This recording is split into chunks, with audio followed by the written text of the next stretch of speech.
Welcome to the Arizona Technology Council's TechFocus Member Spotlight. The TechFocus Member Spotlight podcast highlights Arizona's growing prominence as a world-class tech hub. Each podcast episode features innovative entrepreneurs, transformative leaders, tech disruptors, and change agents who are reshaping the state's evolving tech ecosystem in existing and emerging sectors. Please join your host, Eric Miller, as we get to know another interesting member of your tech community.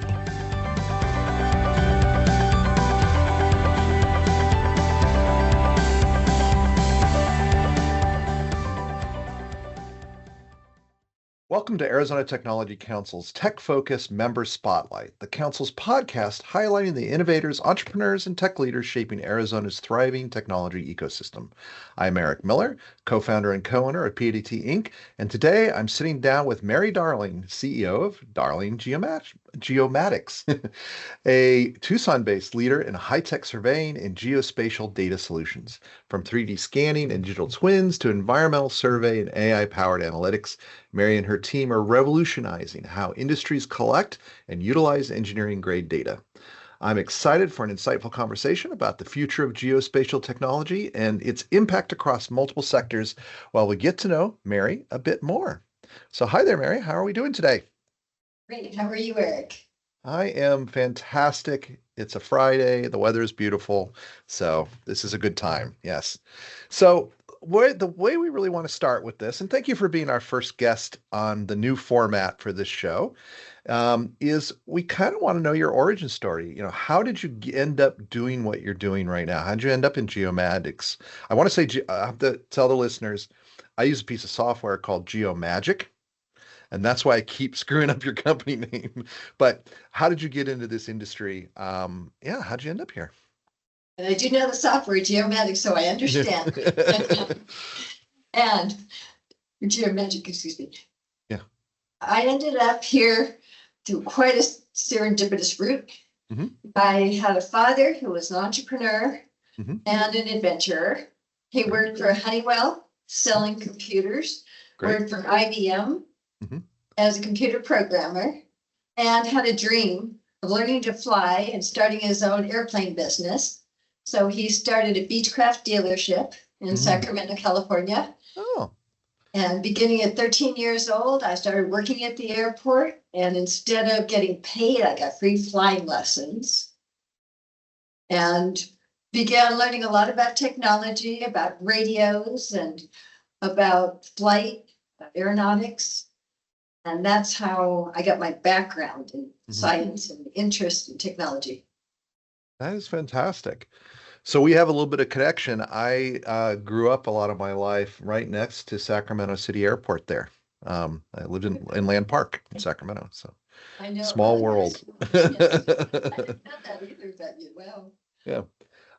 So before we move on to talking about your job and your company, I'd really like to know a little bit about yourself. And so what is your favorite hobby? What do you like to do besides work?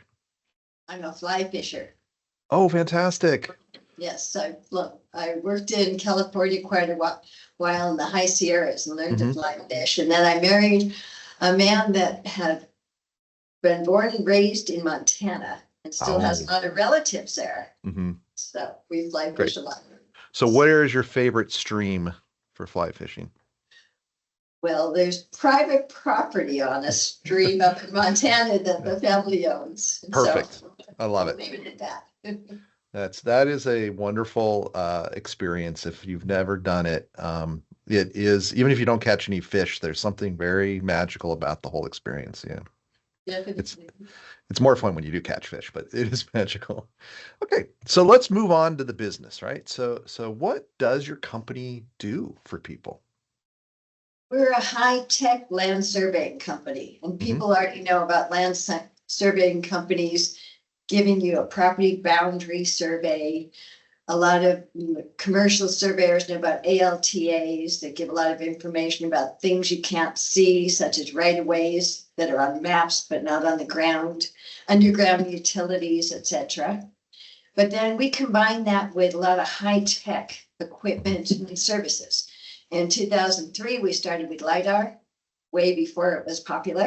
Yeah. 2015, we started with drones, and that was when you still had to have a pilot's license because they didn't have such a thing as a remote pilot's license.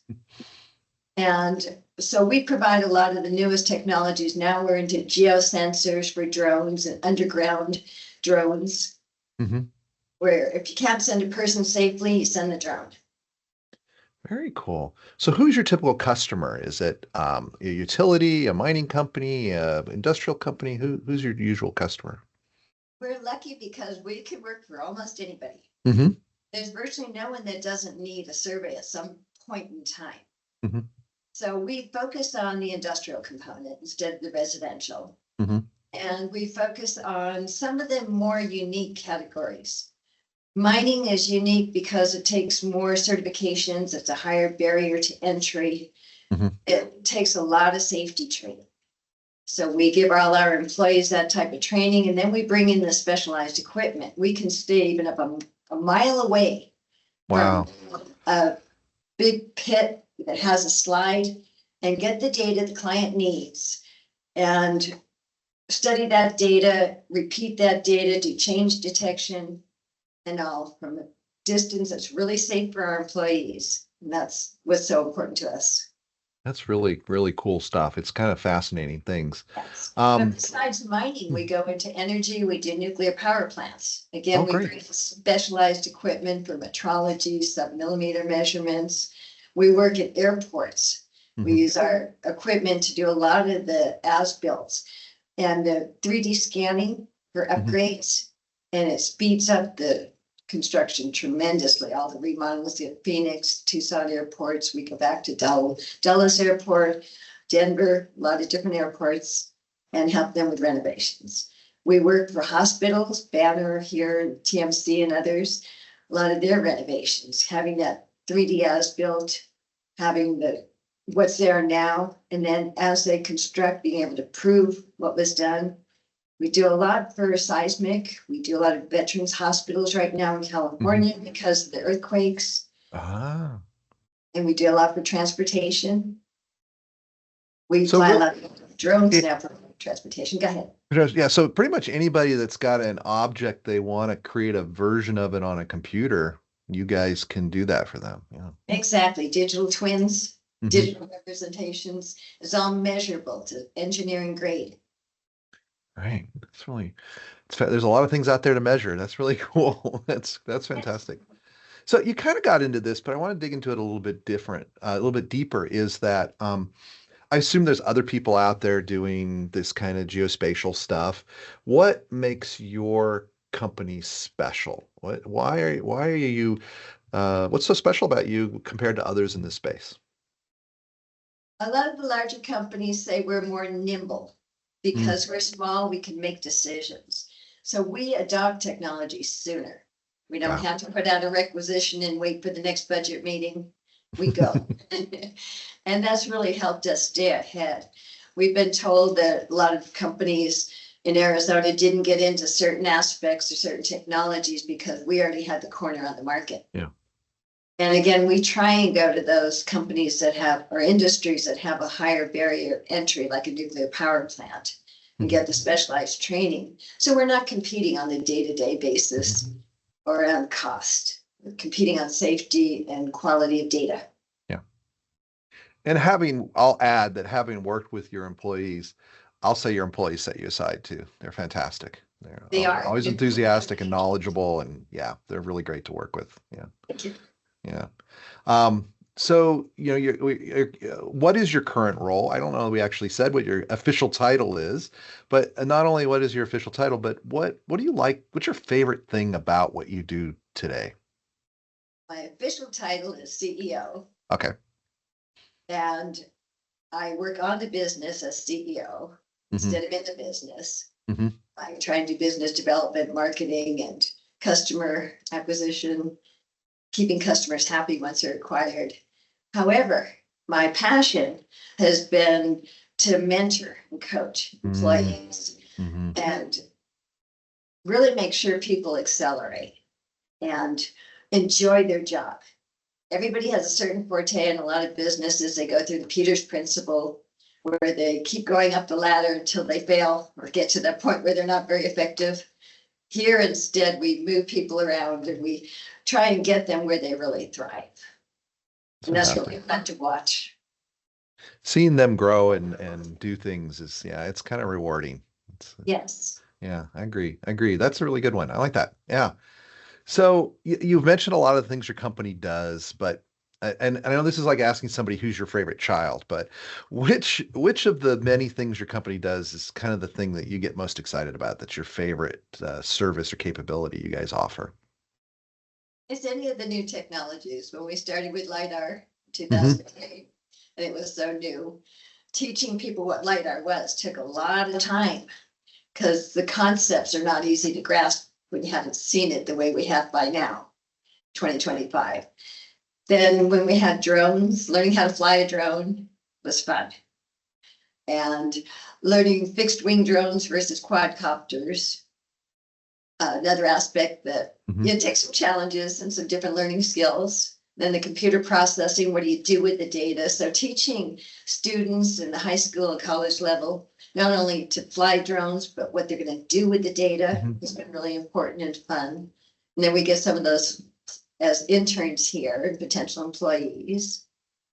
But the whole technology aspect over time, and using AI now, a lot of our post-processing is done with AI, which really helps speed up. Mm-hmm. We collect our data and how we deliver it to customers. That's fast. You know, I think one thing that I see over and over again is these new technologies come out and everybody talks about them. I think you guys just do it. Yes. People talk about AI. I'm going to use AI here. I'm going to use AI there. No, you're using AI. Yeah, Yes. that's fantastic. I love it. Cool.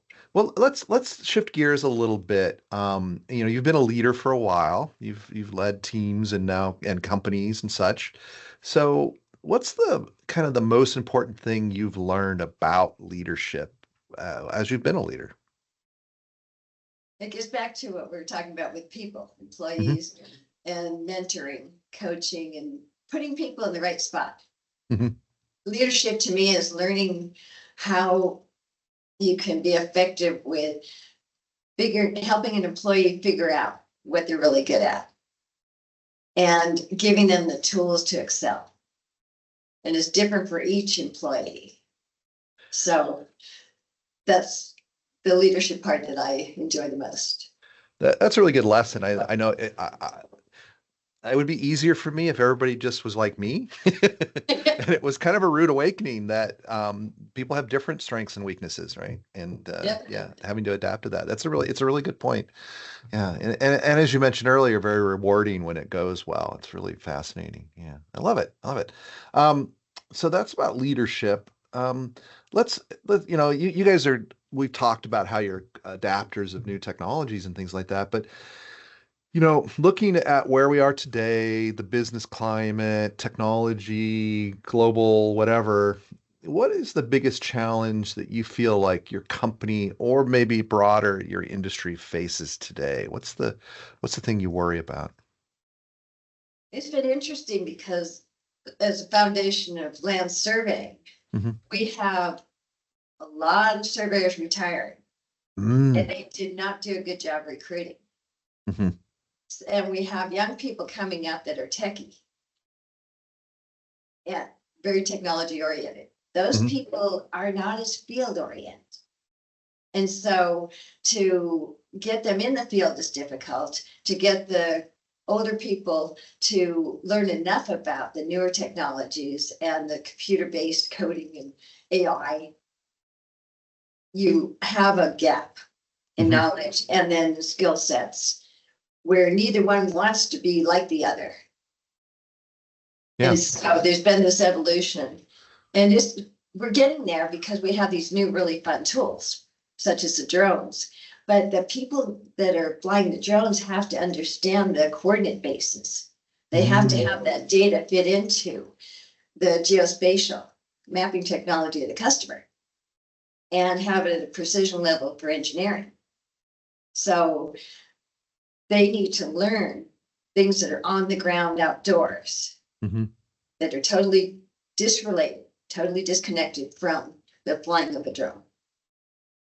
And it's a cross-training experience that's fun but challenging for the profession as a whole. That's fascinating because, every once in a while, being a grumpy old man, I'll say things like, kids today, they don't know how to read maps. Yeah. That does it really impact? No, in your industry, yeah, they need to know how to read a map fundamentally, right? Yeah, Yes. that's so true. That's so true. And you didn't grow up with it. Yeah, that's never thought about that. And the retiring expertise is definitely something that I think we see in a lot of industries right now. There seems to be this gap where we just have that middle group of people that should be stepping up that just don't exist, right? So, Right. Yes. yeah. Well, kudos to you for helping bridge that gap there. So we talked about that's a challenge. What do you see coming in your industry that has you excited? I mean, you're kind of ahead of the curve. So you already did AI. You did LiDAR a long time ago. You've done some other stuff. What's got you excited on the horizon? With drones, it's the sensors. We're starting to be able to see into the ground with geosensors. Cool. We're flying underground.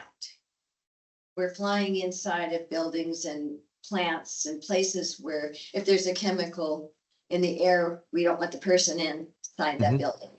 So, that's all fun and exciting. There are so many parts of the digital twinning now that are coming into reality with Internet of Things and full processes, being life cycles of processes, say at a manufacturing facility, and the robotic aspects. We've scanned automobile manufacturing plants, and they can have a robot go up and grab off of, 30 feet in the air, grab the right fender out of a bin and bring it to the right vehicle, all without people around. Because they have everything digitally mapped. So it's a merging of the various technologies where we help with the geospatial aspects. Yeah, because it's kind of a fundamental starting point is you got to know what the geometry is of the thing you're doing, right? And so you guys provide that. Yeah. Yes. Yeah. That's really cool. That's going to go into outer space or using LiDAR to determine how the landing is going to be performed, how close they are. They're pinging in the ground all the time. They're also trying to determine the stability of the ground. Things like that are just accelerating how they can do that. They're using the EVs right now, the technologies for driving autonomously. Right. Starting to apply those to space. And so we're scanning like the meteor crater in Arizona, giving it to NASA so they can train their robots, things like that. I never thought about that.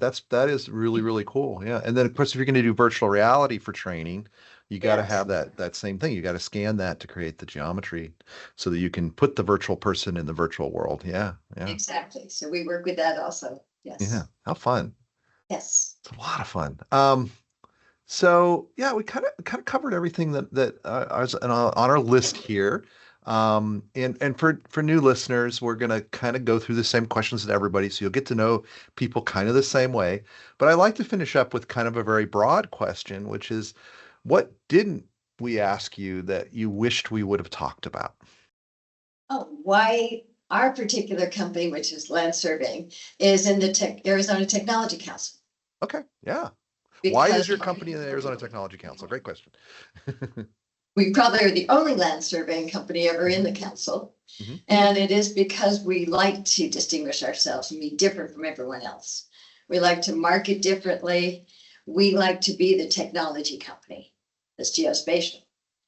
And we work for the Honeywells and the Intels and a lot of the technology companies. We work with aviation and defense, giving them digital twins. So it separates us. It puts us in different niches. We don't want to be competing with every other company that does something similar. And so being more technology based and ahead of the curve has really been beneficial and more fun. Good. That's excellent. We of course like having you, and that brings up a question that I wanted to ask that I thought of, which is that you guys are also a woman-run and owned business. and you're very active in the Tech Council's Women in the Workforce group. Can you say a little bit about your journey as a female tech leader, and what you'd like to see kind of in the future in that area? Well, for me, technology was something that helped be an equalizer. Mhm. I'm 5'5" and I weigh 110. So when it came to the old equipment, we had to carry a car battery inside of our pack when we were using the new GPS equipment. The big poles, yeah. Right. And then with the LiDAR, the scanners were 50 pounds. Mm. And carrying those up into the mountains and such. Everything, is changing. Now we have these lighter batteries, and so GPS, there isn't even a backpack anymore. You have a data recorder, Bluetooth to a antenna, and that's it. So anybody, no matter female, male, your size, you can go ahead and be a surveyor. And then with 3D scanning, we've got lighter scanners. So you don't have to be able to lift 50 pounds up and down and up hills. So I think that it's a very good field for women now and people of smaller stature than it used to be. And that's going to continue to accelerate the opportunities for a wide variety of people. We've had people that are in wheelchairs learn how to fly drones. We don't discriminate on basis of anything, but in some of our job descriptions, we still have to put that you have to hike hills with heavy weight. But that is all changing. And that's been great for the industry and for incorporating a variety of people that otherwise wouldn't get outdoors and we wouldn't get to do the things we do. Yeah, I never thought about what you guys do in that terms of it really is one of the jobs if you're an outdoors person, but you love technology. You can really have your cake and eat it too in this area, right? Because you can Perfect match. yeah, it's a perfect match. That's fascinating. Well, it's a really interesting conversation, and I could keep going on and on. Before I wrap up, I wanted to ask people if they want to learn more about your company, what's the best way to get in touch with it? Our website is probably the best to get an overview of all the different services and what we do. And that is www.darlingltd.com or just look up Darling Geomatics, Tucson. That'll find you. I'll find you. Well, I want to personally thank you for everything you do for the community. It's been great working with you on projects, but also all the events with the Tech Council and other things in the ecosystem here. You're always a wonderful contributor and always there to pitch in and be part of things. So I really appreciate all your leadership there. And I really want to thank you for your time today so we could learn more, so our listeners could learn more about you. The same back, Eric. Thank you. Okay. So that's a wrap on this episode of TechFocus Member Spotlight. A big thank you to Mary for sharing her expertise with us today. If you enjoyed this conversation, be sure to subscribe and check out more episodes featuring Arizona's top tech leaders. Today's AZ TechCast is brought to you by PADT. PADT is the Southwest's leading provider of engineering products and services to companies that design or manufacture physical products. Our team of 85 engineers, sales professionals, administrators, technicians, and others are proud to be an elite ANSYS channel partner, selling and supporting the world's leading multi-physics simulation platform. We are also a Stratus and EOS partner for 3D printing systems and provide product design, simulation, and 3D printing as a service. For over 30 years now at PADT, we make innovation work. And if you're interested in being a podcast participant or sponsor to the TechFocus, contact marketing@aztechcouncil.org to learn more about opportunities to further position you as a tech expert, influencer, and innovator. To learn more about the Arizona Technology Council and how we've been driving innovation across the state, visit aztechcouncil.org. So until next time, I'm Eric Miller, and thank you for joining us for Tech Focus. Hi there, Eric Miller here again. You really have to see what Darling Geomatics does to get your head around how cool it is, so we have a short video for you. If you're listening to this podcast, there's a link in the show notes. Thanks. Designing and constructing civil engineering projects has never been easier. I'm Mary Darling, CEO and founder of Darling Geomatics, an award-winning global high-tech land surveying company. As civil engineering technology has advanced since the introduction of the drafting table and transit, Darling Geomatics has risen to the forefront of infrastructure logistics, becoming a leader and essential partner in advancing digital data. Since 2003, our advanced 3D laser scanning equipment and analysis software has revolutionized the various project phases of analysis, design, implementation, and compliance. With the integration of registered land surveyors, 3D scanning experts, and licensed drone pilots, our award-winning team has over 150 years of combined land and construction surveying, as well as over 30 years of combined 3D scanning and data modeling. The transformation to 3D data assists the developer in nearly every stage of the project by simplifying design workflow and improving productivity. In project planning, engineering-grade 2D and 3D digital topographic data with integrated measurements can be used to create simulations from flood mapping to quantifying earthwork or monitoring soil erosion. Precise design confirmation and comparisons can be done from your home office. With unparalleled accuracy, monitor construction progress in 3D from your laptop, tablet, or cell phone, no matter where you are.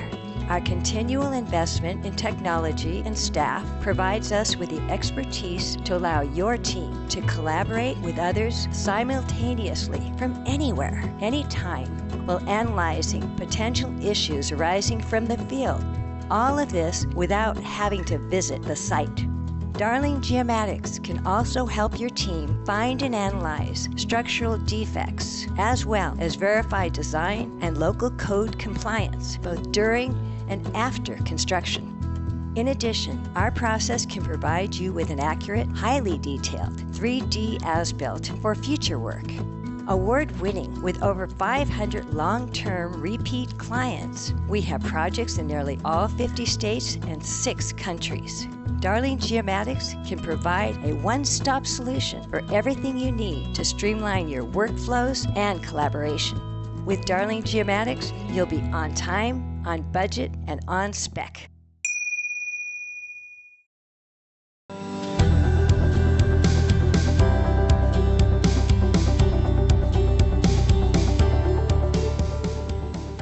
Thank you for joining us for this episode of the Arizona Technology Council's TechFocus Member Spotlight. If you know of someone we should get to know better, email marketing@aztechcouncil.org. Let's work together to accelerate Arizona's global impact.